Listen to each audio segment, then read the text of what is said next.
Assalamualaikum warahmatullahi wabarakatuh. Alhamdulillah, puja dan syukur senantiasa kita panjatkan kepada Allah Subhanahu wa taala. Salat dan salam semoga tercurah dan terlimpahkan kepada baginda Nabi besar Muhammad sallallahu alaihi wasallam.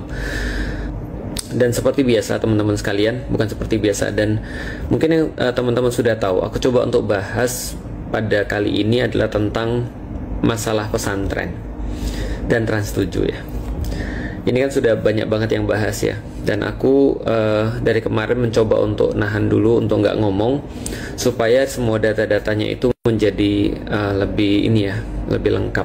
Dan aku coba untuk nyampein pandanganku secara pribadi dan mudah-mudahan ini bisa bermanfaat bagi teman-teman sekalian yang ngelihat live ini atau yang jadi followers aku yang sudah ya selama ini kita udah berinteraksi lah. Jadi gini teman-teman sekalian. Poin pertama yang aku pengen buat adalah kita nggak ada perbedaan dan sudah terlalu jelas secara konteks penyampaian, secara cara penyampaian Trans 7 jelas salah, itu udah pasti. Artinya kita bisa berdebat tentang konten nantinya, tapi aku ingin menggarisbawahi dulu secara konteks itu Trans 7 jelas salah karena oh ya gini ya, sebelum kita membahas tentang berikutnya aku coba jelasin dulu gini. Komunikasi itu teman-teman sekalian, itu kalau kita mau sederhanakan tergantung 5 hal. Pertama, tergantung kepada siapa kita berbicara. Lalu kemudian di ujung satunya lagi adalah siapa pembicaranya. Jadi kalau ada satu yang terus kemudian di ujungnya adalah siapa yang kita ajak berbicara atau siapa tujuan daripada kita berbicara. Yang pertama adalah siapa pembicaranya. Nah, di tengah-tengah itu ada yang namanya media yang kita pilih. Misalnya contoh ini adalah media live yang menyampaikan aku, yang dengerin teman-teman sekalian. Berarti kita udah 3 nih, ada 5 kan ya. 1, siapa yang berbicara. 2, siapa yang mendengar. Yang ketiga adalah yang di tengah-tengah adalah medianya. Dan yang dekat dengan aku namanya konten. Konten itu adalah isi daripada komunikasi atau materi komunikasinya. Itu apa yang pengen disampaikan. Dan konteks adalah bagaimana cara penyampaiannya atau kemasannya. Kira-kira seperti itu ya. Nah, dilihat dari segi ini, Trans 7 itu sudah pasti salah soal konteksnya. Mengenai kontennya nanti kita akan bahas, tapi secara konteks itu sudah pasti salah. Kenapa? Karena gaya ngomongnya tendensius, karena gaya ngomongnya menyakiti, karena gaya ngomongnya ngegosip, karena gaya ngomongnya menimbulkan kecenderungan orang untuk salah paham, karena gaya ngomongnya mengejek dan seterusnya. Ini sudah jelas gitu ya. Nah, hanya saja ada poin kedua yang mau kita bahas, yaitu adalah poin konten, yaitu adalah kontennya di dalam situ. Sekali lagi, untuk membahas ini, teman-teman harus tahu dulu bahwa kita tidak mau untuk menjelekkan siapapun dalam pembahasan konten ini. Kita cuma mau menggunakan semua ini untuk introspeksi dan untuk membuat kita lebih kaya dalam pemahaman, dalam pengetahuan dan tentunya dalam cara bersikap. Jadi gini ya, kita sekarang bahas kontennya nih. Teman-teman sekalian pernah nggak sih ngelihat sesuatu yang kita anggap berlebihan? Ya, tentu banyak. Dan tolong garis bawahi bahwasanya berlebihan itu sangat-sangat terkait dengan situasi dan kondisi serta pemahaman orang tentang sesuatu itu. Misal ya, kalau kita ngelihat orang-orang Arab, ketika dia senang, dia nyium kening kita. Itu adalah sesuatu yang wajar bagi mereka, tapi bagi kita berlebihan. Misalnya lagi, di Arab itu kalau megang, mohon maaf ya, kita megang pantat orang itu consider sangat-sangat menyerang, sangat-sangat kita itu kayak kurang ajar. Kalau di kita mungkin tidak sebesar itu ya. Atau misalnya gini, kita nggak usah ke Arab ataupun ke negeri-negeri yang lain ya. Kita misalnya di oh ya, contohnya lagi, teman-teman kalau bersin ya, bersin terus buang ingus, brot gitu ya, buang ingus ya. Itu biasa aja kalau di Indonesia. Tapi kalau di Amerika itu consider sangat nggak sopan. Tapi kita nggak usah ke negeri yang lain dulu ya. Kita coba bahas di Indonesia aja. Banyak nggak sih hal-hal yang kita lihat berlebihan gitu? Tentu saja banyak. Contoh misalnya, aku secara pribadi ketika ngelihat ya misalnya ya orang nge-live di depan publik itu bagiku masih over. Masih berlebihan. Aku tahu ini kita berbeda, bisa jadi kita berbeda, tapi bagiku berlebihan. Aku lebih seneng ketika live tuh ya kayak gini, misalnya kita punya situasi dan kondisi yang tepat, kita nggak diliatin orang gitu ya. Karena bagiku ya itu tergantung tadi kan ya, situasi dan kondisiku secara pribadi. Aku nggak dibesarkan dalam culture yang seperti ini gitu maksudnya. Sehingga ketika aku nge-live itu nggak bisa tuh, "Hai guys," gitu kan ya, "gua lagi di sini nih." Nah, itu aku rasa kayak malu banget gitu rasanya. Tapi ya itu bagiku orang-orang kayak gitu berlebihan.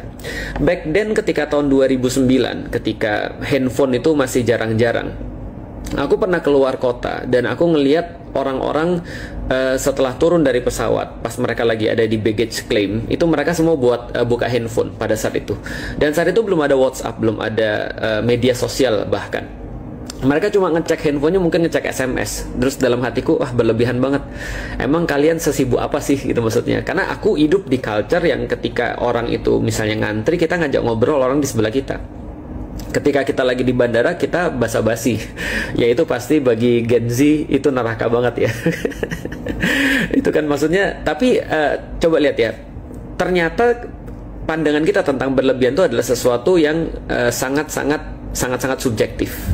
Sama seperti ketika aku ngelihat ada orang yang menyatakan cinta, misalnya ya, ada orang yang kayak bukan menyatakan cinta, dia ngajak orang nikah, lalu kemudian pakai itu loh, pakai apa namanya, pakai cincin, lalu kemudian kayak propose di depan umum. Itu bagiku berlebihan.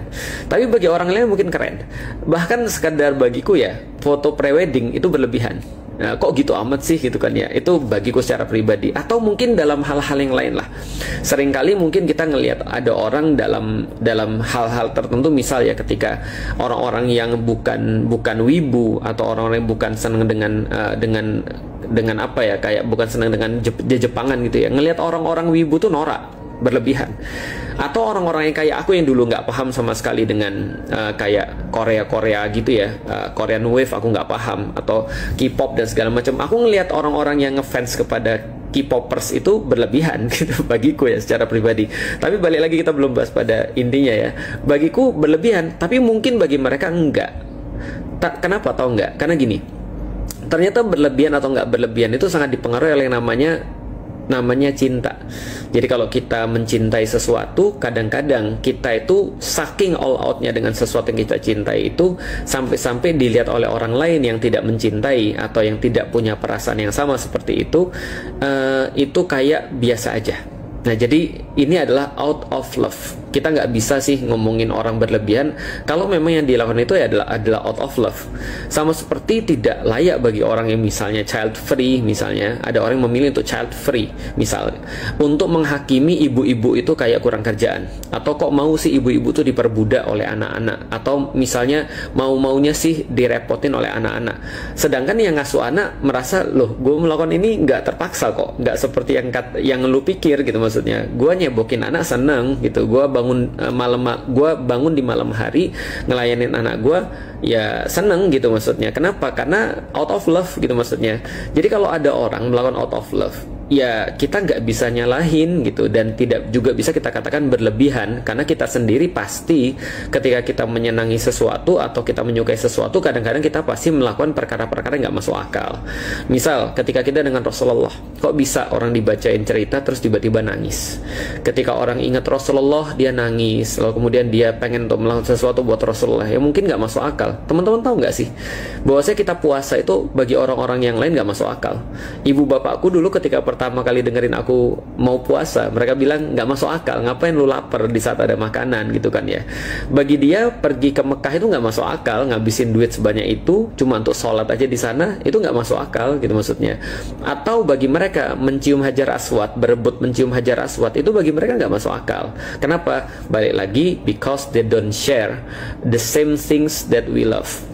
Karena mereka tidak merasakan apa yang kita rasakan, maka itu menjadi sangat aneh bagi mereka, dan menjadi menjadi sesuatu yang normal apabila kita coba untuk memahami bahwasanya perlakuan-perlakuan itu adalah out of love, atau karena kita merasa sangat sayang.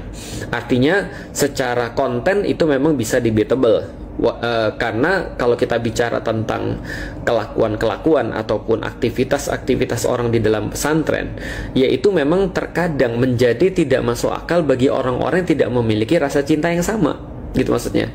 Oke, aku disclaimer, memang betul aku bukan anak pesantren. Aku bahkan bukan muslim pada awalnya. Tapi bukan berarti aku tidak bisa atau tidak boleh belajar atau tidak boleh ngomong tentang pesantren. Karena anak-anakku dua pesantren, dan aku secara pribadi sangat-sangat dekat dengan kehidupan pesantren, gitu kan ya. Nah, artinya aku ngerti banget sih ketika ada beberapa aktivitas di pesantren. Oh ya, by the way, ini mungkin bakal lama ya. Jadi kalau misalnya bagi teman-teman yang perlu penjelasan singkat, mungkin nggak di sini ya. Aku coba ingin menjelasin pola pikirku. Nah, jadi balik lagi ke situ, mungkin ada banyak sekali hal-hal yang kelihatan aneh yang dilihat oleh orang-orang di pesantren, terutama bagi orang-orang yang memang nggak pesantren, gitu maksudnya, dan tidak share dengan rasa cinta yang sama. Misal contoh kayak gini ya. Saking terus kemudian kita itu hormat sama guru kita. Kita tuh saking sayangnya sama guru-guru kita di pesantren gitu ya. Itu terkadang, bukan terkadang, ada beberapa kayak aturan-aturan yang nggak tertulis ya. Misalnya, kalau dia belum ngomong, kita nggak ngomong. Kalau dia nggak nanya, kita nggak jawab. Atau sekedar kayak memandang beliau aja kita kadang-kadang merasa takut, merasa kayak merasa nggak pantas. Ini bukan feodalisme dan juga bukan sesuatu yang berlebihan, tapi menurutku ya out of love. Sama seperti ketika seorang anak atau seorang yang jatuh cinta itu kadang-kadang suka aneh-aneh gitu maksudnya. Ya lihat tuh, kurang aneh apa orang-orang yang jatuh cinta? Gambar-gambar di meja gitu kan ya, kirim salam, lalu kemudian beliin barang, lalu kemudian ngomong sendiri, buat puisi gitu ya. Kan sama aja kan sebenarnya kan ya. Ketika ketemu dia nggak bisa mandang, jangankan mandang orangnya, mandang sendalnya aja dia udah deg-degan. Nah, sama ketika ada orang yang ketika dia itu merasa bahwa gurunya itu benar-benar membantu dia, gurunya itu benar-benar menjadi patronnya dia punya sikap tertentu terhadap gurunya itu yang mungkin hanya bisa dimengerti oleh orang-orang yang mungkin share sekali lagi rasa cinta yang sama.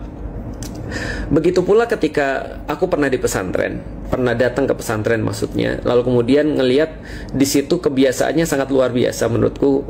Ketika gurunya lewat itu mereka langsung freeze gitu. Jadi mereka langsung diam, terus nunduk, terus kemudian memberikan penghormatan pada gurunya.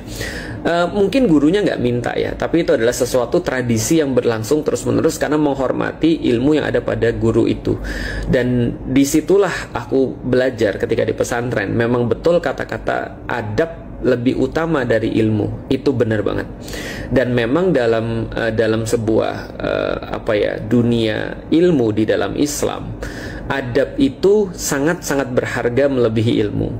Bahkan ada pepatah yang mengatakan bahwasanya kalau kita punya adab, itu bisa menutupi sedikit ilmu yang kita punya. Tapi ketika kita punya banyak ilmu, itu tidak bisa menutupi sedikitnya adab. Artinya sampai kapanpun adab itu lebih disenengin daripada ilmu. Ya sama seperti kita lebih senang dengan teman-teman kita yang misalnya nggak terlalu pintar, tapi dia itu likeable dibandingkan dengan orang-orang yang sebelable. Jadi yang sangat mudah sekali disebelin gitu maksudnya, walaupun dia pintar gitu kan ya. Itu kelihatan kayak show off gitu gak sih? Artinya ya likeable itu adalah bagian daripada adab gitu. Nah, adab ini adalah tulang punggung di dalam pendidikan. Karena memang bedanya antara pendidikan yang berorientasi pada barat dengan pendidikan yang berorientasi pada timur, kebanyakan termasuk Islam dalam hal ini, adalah pendidikan barat itu lebih kepada transfer of knowledge, sedangkan pendidikan ketimuran itu lebih kepada transfer of karakter. Maka di dunia pendidikan termasuk di pesantren, transfer of karakter ini menjadi sesuatu yang justru diunggulkan di dalam sistem pendidikan. Artinya gini, aku secara pribadi, aku sering ngomong, aku lebih rela punya anak yang nggak juara satu, atau bahkan dia juara terakhir di kelas, atau bahkan dia tidak punya ilmu yang bisa dibanggakan sama sekali, tapi dia menjadi orang yang berbakti pada orang tua, dia menjadi orang yang baik pada sesama, dia nggak menyakiti orang yang lain, dia cinta pada Allah dan Rasulnya, ketimbang punya anak yang berderet gelar, tapi dia tidak punya adab. atau tidak punya ilmu. Misalnya dia ngomong sama orang tuanya bentak, atau dia ngomong sama orang tuanya kasar, atau misalnya dia berani untuk ngedebat orang tuanya dalam perkara-perkara nasihat yang biasa, atau sekedar dia berkata pada orang tuanya, alah ngerti apa lu, gitu misalnya. Artinya ini adalah sesuatu justru keunggulan yang ada di pesantren. Pesantren itu mengajarkan akhlak yang sangat luar biasa. Bukan akhlak aja, adab di atas ilmu. Ini adalah sesuatu yang sangat penting banget.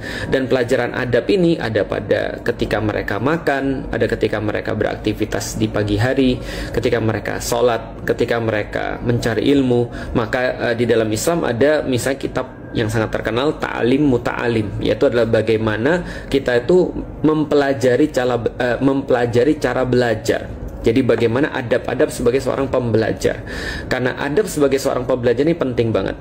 Apalagi kita di kalangan para pembelajar ini senantiasa dikasih tahu bahwasanya memang ilmu itu bisa didapat dengan belajar. Tapi manfaat ilmu itu hanya bisa didapat ketika guru itu ridho sama kita. Dan keberkahannya itu hanya ketika kita bisa berkhidmat pada guru. Sehingga ya wajar banget ketika orang-orang yang belajar di pesantren itu mereka pengen banget tuh khidmat pada guru dengan segala cara. Misalnya dengan sesederhana mijitin, dengan sesederhana misalnya kayak ngambilin air, sesederhana nyiapin keperluan-keperluan ustadznya, sesederhana misalnya disuruh-suruh. Ya seperti orang-orang jatuh cinta tuh senang disuruh-suruh gitu maksudnya. Ya lihat aja tuh orang-orang jatuh cinta kan senang tuh disuruh-suruh, malah minta disuruh apa lagi gitu maksudnya. Nah ini yang pertama. Jadi justru keunggulannya itu ada pada adab. Nah sekarang kita bahas yang sebaliknya. Tapi betul bahwasanya kita sudah tahu lah, kalau di dalam ilmu etika atau di dalam ilmu dalam ilmu syariat juga ya, segala sesuatu yang tepat itulah yang benar. Tapi kalau itu sudah mulai melebihi, atau ada salah satu pihak yang memang nggak paham atau nggak ngerti, akhirnya yang terjadi bukan suatu kebaikan, tapi yang terjadi adalah malah keburukan. Misal ya kayak gini ya, kalau andaikan murid itu ketika di dalam Islam sangat menghormati gurunya, sangat memuliakan gurunya, itu adalah sesuatu adab yang diajarkan di dalam Islam.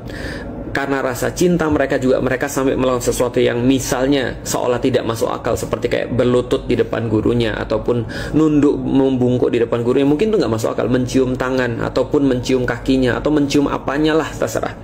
Nah, di sisi itu, di titik itu misalnya muridnya menghormati gurunya, tapi gurunya tidak menghormati muridnya dalam tanda kutip, maka terjadilah hal-hal yang kita nggak inginkan.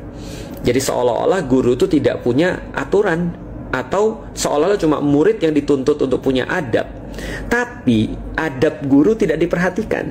Jangan salah loh, tidak hanya murid yang belajar tentang adab-adab dalam belajar. Di dalam Islam itu ada juga adab guru.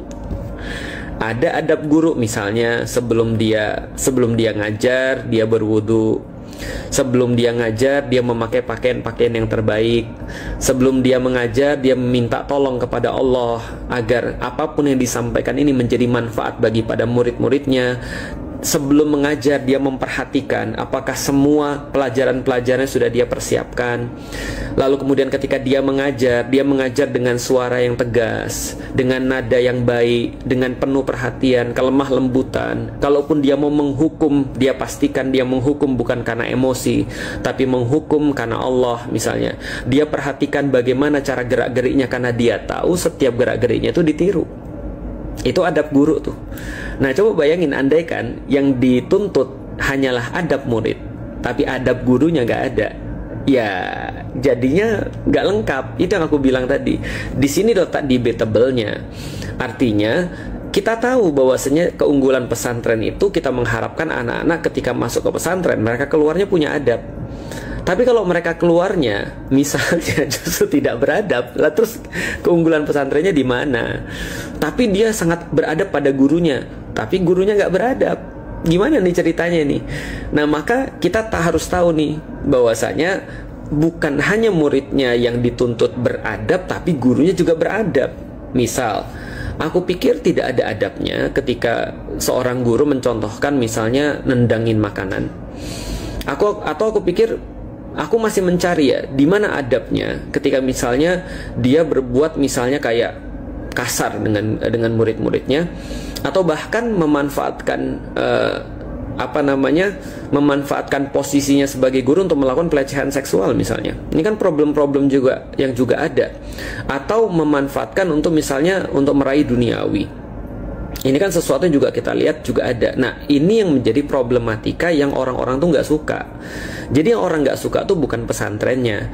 Semua orang tuh pasti sepakat bahwasanya pesantren itu adalah tempat untuk membangun adab, dan semua sepakat bahwasanya adab itu penting.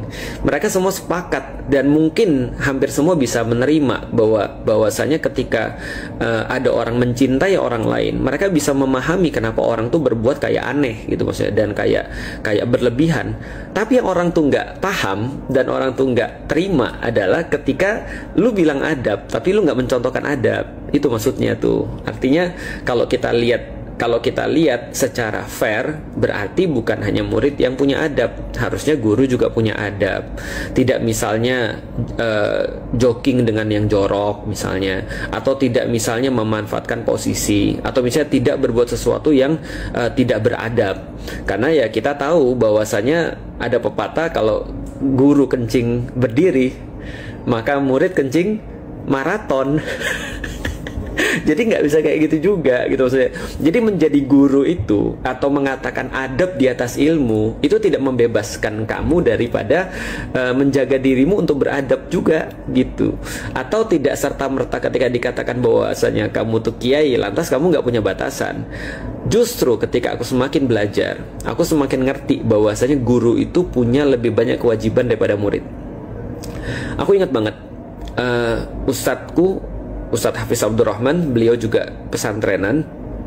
Beliau juga punya nasab ilmu daripada guru-guru beliau di pesantren. Beliau ngomong begini, wasiat daripada guru-gurunya.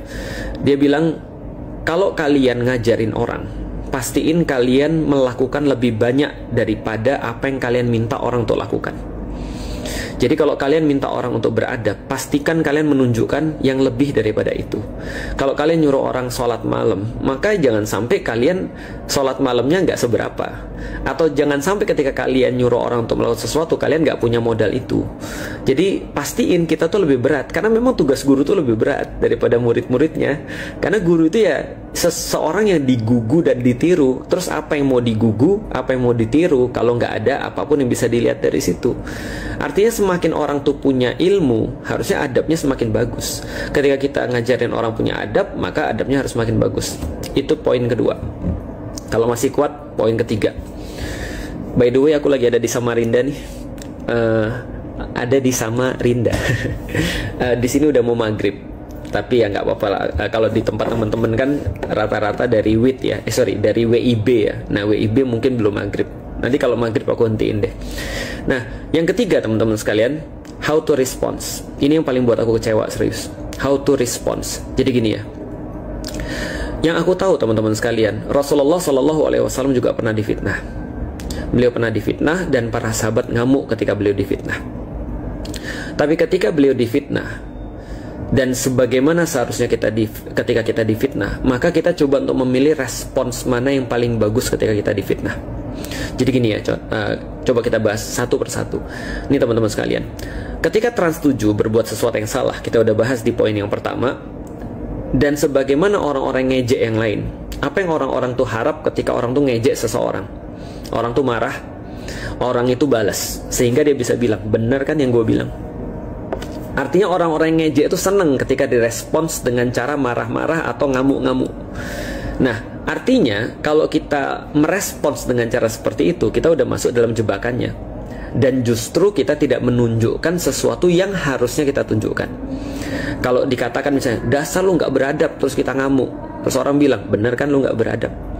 Nah, dan bukan seperti itu cara yang ditunjukkan oleh orang-orang di zaman dulu. Jadi di zaman dulu Rasulullah ketika difitnah, beliau tidak membalas dengan sesuatu yang lebih buruk, atau dengan mengatakan wajarlah gue lagi marah nih, gak gitu. Lalu ngomong mohon maaf ya, nama-nama binatang, lalu kemudian ngata-ngatain orang, berbuat sesuatu yang lebih parah dan segala macam. Ini cara respons. Ingat teman-teman sekalian, Islam itu adalah agama yang mengajarkan cara respons terbaik terhadap satu hal. Karena merespons itu bisa banyak hal. Misal ketika kita mendapati keluarga kita meninggal, kita bisa merespons dengan banyak hal. Tapi Islam itu mengajarkan respons yang terbaik. Respons yang terbaik itu adalah bagaimana caranya supaya outcome daripada permasalahan itu sesuai dengan yang kita inginkan. Pertanyaannya sekarang, teman-teman lihat bagaimana respons, mohon maaf, teman-teman daripada pesantren ketika dalam kasus ini. Yang mau aku tanya adalah, kalau ada orang-orang di luar sana yang masih nimbang-nimbang anaknya mau disekolahin ke pesantren atau tidak, dia kira-kira mau nyekolahin anaknya di pesantren atau enggak tuh? Kalau dia dapati, oh ternyata selama ini yang dibilang itu adab di atas ilmu, tapi demomu nggak punya adab. Tapi caramu merespon nggak pakai adab juga. Dengan alasan apa? Dengan alasan wajarlah gue lagi marah nih, gitu kan ya. Wajarlah gue lagi nggak enak nih. Nggak bisa. Kenapa? Karena justru kita tuh dilihat orang lebih punya ilmu, lebih punya adab, lebih punya akhlak, lebih islami. Jadi orang mengharapkan respons terbaik nih. Seperti apa nih dari pesantren? Pertanyaannya, bisa nggak kita buat respons sehingga orang-orang yang melihat kasus ini kemudian jadi respect dengan pesantren dan jadi mau benar-benar masukin anaknya di pesantren? Orang jadi mikir gini, harusnya ini nih caranya nih, begini nih caranya merespons sesuatu yang buruk nih, ya kan? Coba lihat bagaimana ulama-ulama merespon ketika mereka dijelekkan. Misal kita tahu ada ulama yang merespons bahwasanya ketika dia dijelekkan, dia cuma bilang gini aja, ya kalau yang dia bilang benar, mudah-mudahan Allah memaafkan aku. Kalau yang dia bilang salah, mudah-mudahan Allah memaafkan dia. Ini kan respons yang luar biasa ya. Dan orang-orang yang dengar akan bilang, wah Islam nih gue nih, jelas Islam nih gue seneng nih respon kayak gini nih, jadi Islam nih gue nih, ya kan ya. Bukan dengan mohon maaf nih, kata-kata an titik-titik ing gitu kan ya. Atau misalnya ba titik-titik ngan gitu ya, atau iya kayak gitu nggak kayak gitu maksudnya. Jadi artinya respons apa yang diharapkan sehingga orang itu justru jadi berpihak pada pesantren. Kita benar-benar nunjukin di pesantren ini kita memang nunjukin bahwasanya kita tuh ngajarin adab, bukan seperti yang dituduhkan menghamba pada manusia, bukan seperti yang ditunjukkan kayak cuma feodalisme dan segala macam, tapi benar-benar akhlak. Jadi coba tunjukin akhlak yang tadi dipelajari di pesantren itu, bagaimana caranya merespons situasi kayak gini. Gitu maksudnya. Nah artinya coba tuh ulama yang lain ketika mereka dihina, mereka bilang begini, aku nggak tahu bagaimana cara bales omongan dia karena aku nggak pernah tahu kata-kata buruk. Bayangin tuh. Artinya ya kalau ada orang nggak pernah diajarin buruk, gimana dia bisa ngomong buruk gitu maksudnya. Tapi kalau misalnya dia responsnya justru kata-kata yang jelek, ya ini berarti jangan-jangan di sana diajarin begitu.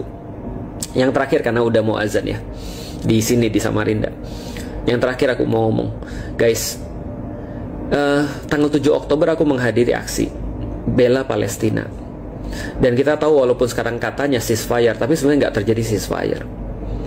Tapi aku cuma mau bertanya sih, kalau andaikan kita bilang kita turun ke jalan untuk bela kehormatan atau kemuliaan para kiai, atau membela kemuliaan Islam taruhlah ya, aku berpikir begini, urusan Palestina ini apa nggak lebih penting ya? Urusan Baitul Maqdis ini apa nggak lebih penting ya? 2 tahun loh, maksudnya ini terjadi pembantaian, puluhan ribu loh orang mati. Lihat jenazah-jenazah yang dibalikin, tahanan-tahanan yang dibalikin dalam bentuk jenazah. Ada yang dibakar, ada yang matanya dicongkel. Ini ganggu kita nggak sih? Maksudnya, aku nggak menganggap penting untuk membela kehormatan para kiai. Enggak, aku udah tegasin dari awal tadi. Tapi guys,